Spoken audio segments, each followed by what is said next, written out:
여러분 안녕하세요. 보건선생님입니다.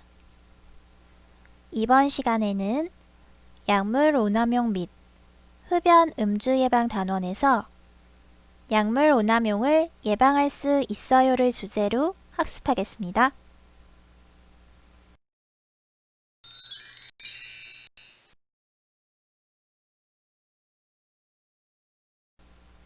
학습 목표입니다. 약물 오남용에 대해 알고 그 피해를 줄이는 방법에 대해 알아봅시다.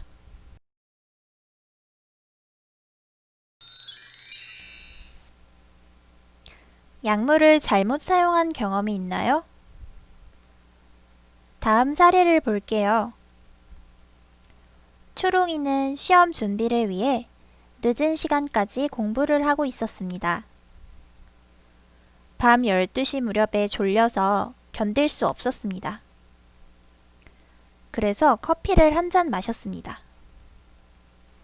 처음 얼마 동안은 정신이 또렷해지는 것 같았으나 1시간쯤 지나 다시 잠이 와서 또 커피 한 잔을 마셨습니다. 30분 정도가 지나자 속이 쓰리고 머리가 지끈거리면서 가슴이 뛰었습니다.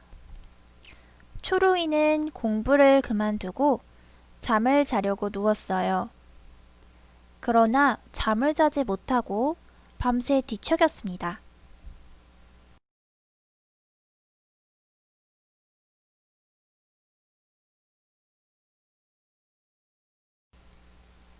초롱이가 사용한 약물은 무엇일까요? 바로 커피였어요. 커피는 뇌의 기능을 흥분시키는 성분인 카페인이 들어있는 약물입니다. 그 외에 건강에 해로운 영향을 미치는 약물로 담배, 코카인, 필로폰 등이 있습니다. 뇌의 기능을 억제시키는 술, 수면제, 부탄가스, 본드, 신어가 있으며 대마초와 LSD와 같은 약물은 환각제로서 뇌 기능의 흥분과 억제를 동시에 경험하게 합니다. 이러한 약물들은 특징이 있는데요. 의존성은 한번 사용하게 되면 자꾸 사용하고 싶어지는 것을 말해요. 내성은 사용할 때마다 양을 늘리게 되는 것입니다. 금단 증상은 사용을 중단하면 온 몸이 견디기 힘들어서 손떨림이나 불안과 같은 증상을 말합니다. 중독성은 해로운 결과를 알면서도 강박적으로 사용하게 되어 조절이 어렵게 되는 것입니다.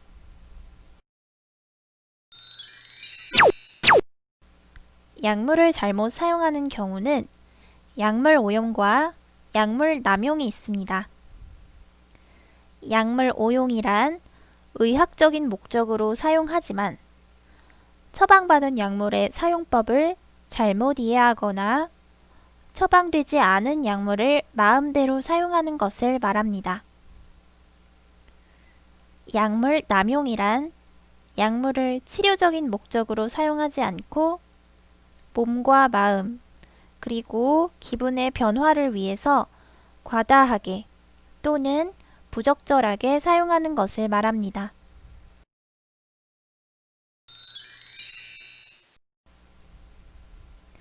약물을 잘못 사용하는 사례들을 볼게요.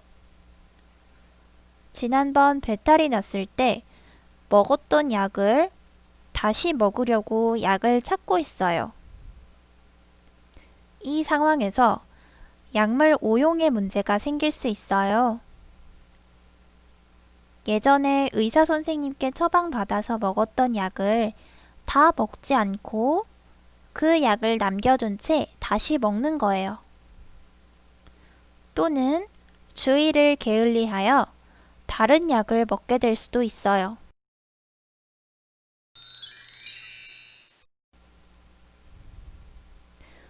식전에 먹는다는 걸 깜빡해서 아무 때나 먹겠다고 하고 있어요. 약의 용법이나 의사의 지시를 무시하고 약을 먹는 거예요.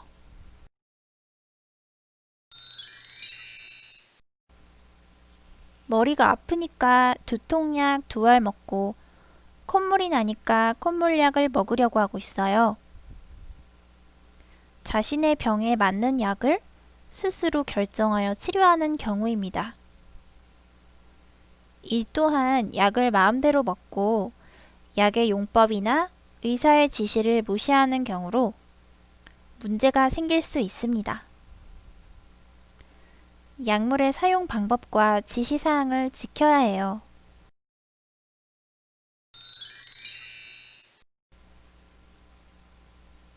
약을 먹으면 기분이 더 나아지고 먹고 한숨 자야겠다고 말합니다. 도피의 수단으로 약을 활용하는 것으로도 볼 수 있어 약물 남용이 되겠습니다. 고민이나 걱정이 많을 때 현실로부터의 도피로 중독성이 강한 약을 사용하려고 하는 경우입니다. 현실 도피나 쾌락의 목적으로 약물을 사용하지 말아야 합니다.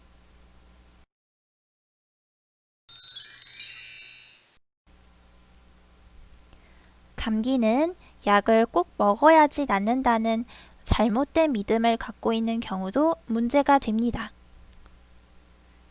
광고의 영향으로 약물을 오용하게 되어 더 큰 부작용을 초래할 수 있습니다. 약물 오남용이 건강에 미치는 영향은 무엇이 있을까요? 신체적 피해로는 뇌, 간, 콩팥 등에 손상을 줍니다. 면역 기능이 떨어져서 병에 잘 걸리게 됩니다. 신체 성장이 더딥니다. 복통, 구토, 설사, 어지러움, 떨림 등의 증상이 나타날 수 있습니다.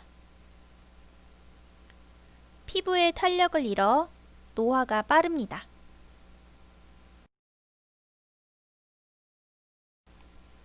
정신적 피해로는 뇌 기능의 저하로 기억력이 떨어지고 판단력이 흐려집니다. 불면증, 불안과 초조, 자살 충동에도 시달릴 수 있습니다. 다른 사람과 어울리기 꺼려하고 환각이나 환청을 경험하기도 합니다.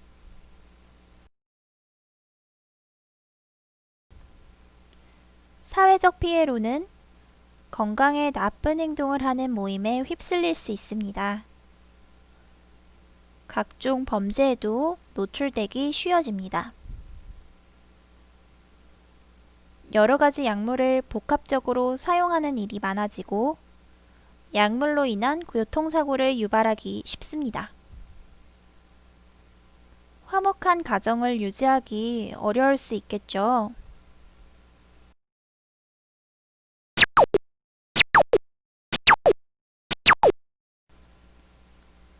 약물의 피해를 줄이는 방법은 무엇일까요? 첫째, 약물을 사용 목적에 맞게 사용해야 합니다. 둘째, 약물의 사용 방법과 지시사항을 지킵니다. 셋째, 몸에 해로운 약물을 권유받는다면 단호하게 거절합니다. 넷째, 현실 도피나 쾌락의 목적으로 약물을 사용하지 않습니다. 다섯째, 일반 의약품이라도 의사와 약사의 지도를 받아서 사용합니다.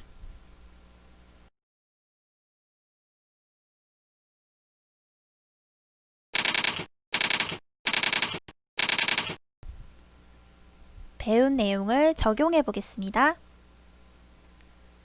상황 1에서는 감기인 줄 알고 형이 먹던 약을 먹어도 되겠지라고 하며 약을 먹으려고 하고 있어요.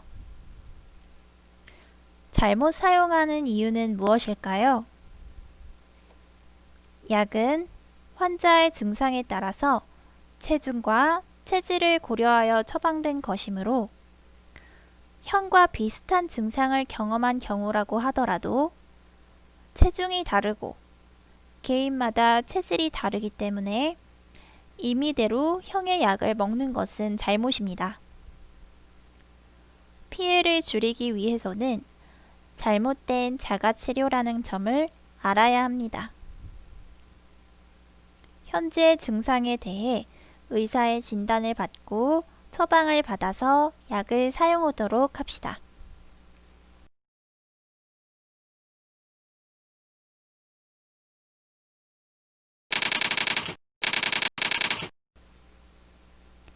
상황 2에서는 이 약을 먹으면 기분이 좋아져서 자주 먹게 된다고 말하고 있어요. 그 약의 본래 의도된 효과보다는 다른 효과를 자신의 기분 변화를 위해 사용하려고 하고 있습니다. 이런 경우 처음 사용했을 때보다 많은 양을 사용하게 되고 지속적으로 반복 사용하게 되면 약물에 대한 내성이 생겨 정작 해당되는 약물이 필요한 치료에 사용하고자 할 경우 원하는 치료 효과를 거둘 수 없게 됩니다. 뒤늦게 잘못을 알고 끊으려고 해도 금단 현상 때문에 건강을 해칠 수 있습니다. 약물 남용의 피해를 줄이기 위해서는 치료상 적용했던 약물의 부가적인 효과가 기분 변화를 가져가는 것을 경험했다고 하더라도 약물 남용이 건강에 미치는 영향을 바로 알고 유혹을 단호히 끊을 수 있도록 노력해야겠죠. 사회적 압력에도 거절할 줄 아는 연습도 필요하겠죠?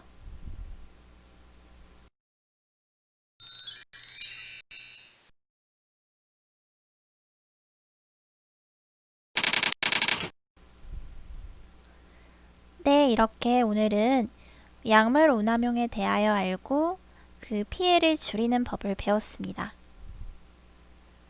다음 시간에는 음란물이 우리에게 미치는 영향과 성호기심을 바르게 해결하는 방법을 알아보겠습니다. 학습하느라 수고 많으셨습니다. 감사합니다.